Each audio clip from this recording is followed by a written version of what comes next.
No pain, no gain. That's something I think we've all have heard, right? What is up, beautiful souls? Today I want to talk about a few different key concepts that may help us in this thing called life. And some things I've come that all interweave, but I'm hoping will all come full circumference. And a practice that we can start implementing today to help us in our evolution. And one of the main reasons that we came here to grow. So going back to no pain, no gain. Similarly, you cannot escape growth without pain. Now I've thought about this one and I've thrown it into many different aspects.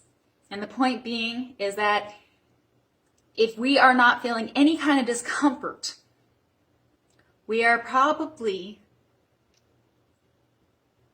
at a point of stagnancy, feeling bored, or overall, it's mediocrity.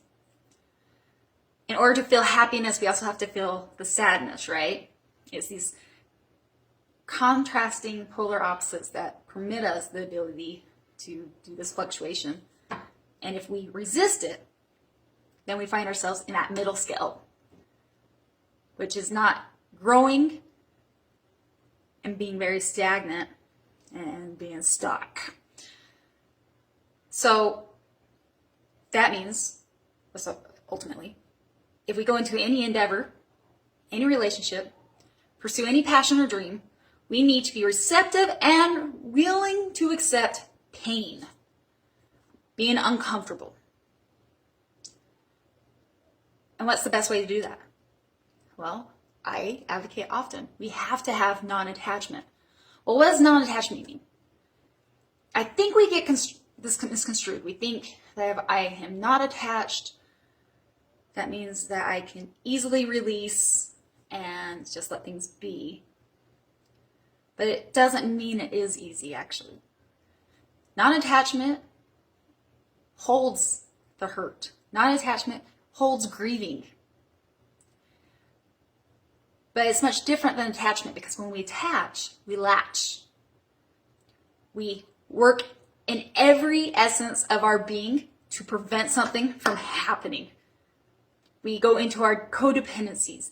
We go into desperately grasping for what we think is ideal. We hold expectations, and when they don't play out exactly as we foresaw, we get disappointed.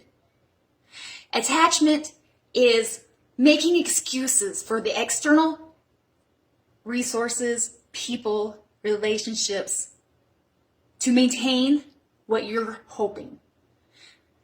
Attachment is making excuses for self and no longer, like, all responsibility, accountability from either side of the equation goes out the door.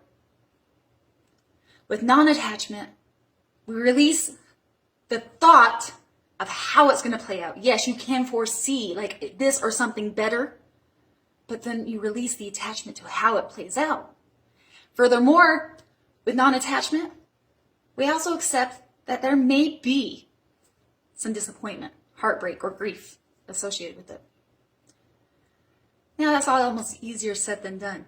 So how can I approach Crystal? How can I go into an endeavor, a relationship, or pursue passion and dreams with as much emotion that can be tied to it and not be attached? How do we do that? For what I'm coming to, I think it starts with self-love. Because only when we can love ourselves like that of the divine, like the God of the divinity that we are we in the best state, the most mature state, to actually encompass and deliver true compassion. From a state of self-love, we hold ourselves accountable. We no longer make excuses for people's shitty behaviors or how they treat us. It's this full recognition of what serves us and what doesn't, and how we can serve others, and if something's not serving us. It doesn't mean it doesn't hurt, but it means that we can approach something with non-attachment, because in that state of self-love, we can put ourselves in somebody else's shoes and see how things are best served out for our soul evolution, which is why we're here. It's looking at a relationship that says, I absolutely fucking love you, but this isn't working out for us. We haven't made expansion. We are in a state of attachment, being that radical honesty. It is looking at a passion or desire and recognizing that there's a massive amount of emotion tied to it and seeing if it's not playing out right. It's surrendering and asking for help above of what the pieces are that you're missing. And there's a key word there, guys. It's surrendering. Non-attachment means not that you're not going to get hurt, but that you have come to a state of self-love that you can have enough compassion to recognize how it's serving you and others, and being willingly able to be unattached and to surrender into the pain, because you cannot escape growth without pain. And that's what we came here for. So coming full circumference. If we want to grow, we have to embrace the uncomfortability, the pain, whatever that may be associated with, whether it's grief or heartache. And the best way to do it is going into every endeavor, every relationship with no attachment. And the best way to do that is from a state of self-love. Because from the state of self-love, are we able to produce the massive amount of compassion, not only for self, but those around us. And in that state, we are able to recognize the higher perception and surrender into any of the pain that may come with it, so that we can more quickly and easily evolve through it, receive the lessons, and without the expectation or without the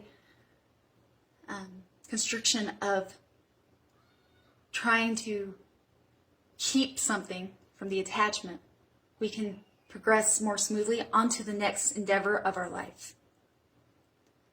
I have so much love for you. It's so funny because you think about all these different things, but this is like watching them all come together and interlock.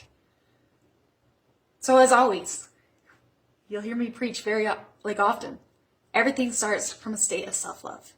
Understanding why you do the things you do, so you can understand what's happening all around you. And the only way we can do any of that starts with being brutally honest and going back to all that full circumference to surrender. Surrender to your own ego and your own strife and your own attachments of expectations of the things that you guilt and shame yourself about. To come to the state of self-love. To love yourself perfectly imperfect. To be able to hold yourself in a state of self-love, to hold yourself accountable. Do you see how beautifully this all interweaves? It's not always fun, and when it's beautiful, it's magnificent. And while the pain is very real, it is temporary. This whole life experience, right here, in this 3D, this life that we're living right now, is temporary. Let's try and make the best of it from here on out. Let's learn to embrace and surrender into any pain and be able to embrace the beauty. As always, I have so much love for you guys. Until next time, namaste.